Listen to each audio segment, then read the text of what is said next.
একদিকে সবুজ শ্যামল প্রকৃতির ছায়া, অন্যদিকে বঙ্গোপসাগরের গর্জন, মাঝখানে বিস্তৃত কেওড়া, ঝাউবনের সবুজ আভা আর ডাঙার দুবরা ঘাস যেন সবুজ কার্পেট। সাগরের জোয়ার ভাটার খেলা, নরম ঘাসের চাদরে ঢাকা প্রান্তর তৈরি করেছে স্বপ্নময় এক পরিবেশ।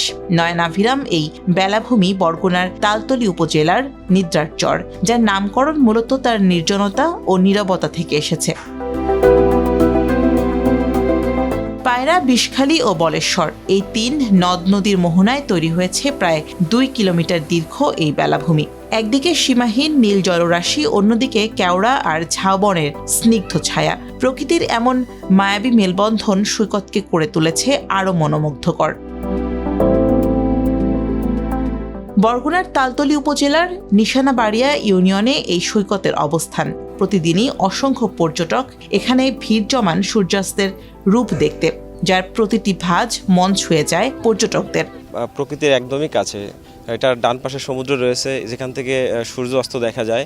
তারপরে হচ্ছে এই জায়গাটা একটু ডিফারেন্ট জায়গা, যেটা জোয়ারের সময় প্লাবিত হয় এবং ভাটার সময় অনেকটা জেগে ওঠে। আমরা তো ঢাকা থেকে আসছি, তো এই জায়গায় এসে পুরো হারাই গেছি। এত সুন্দর এক্সপেক্টই করি নাই।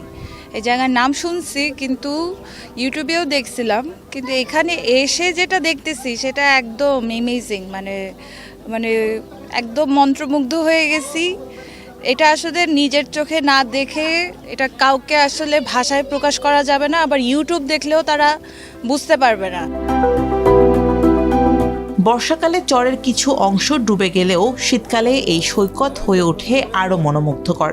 তবে অনুন্নত যোগাযোগ ব্যবস্থা নিয়ে ক্ষোভ প্রকাশ করেছেন পর্যটকরা। শুভ সন্ধ্যা বিচ, নিদ্রা সমুদ্র সৈকত, এটা আসলে সমতলের এক অপার সৌন্দর্য লীলাভূমি।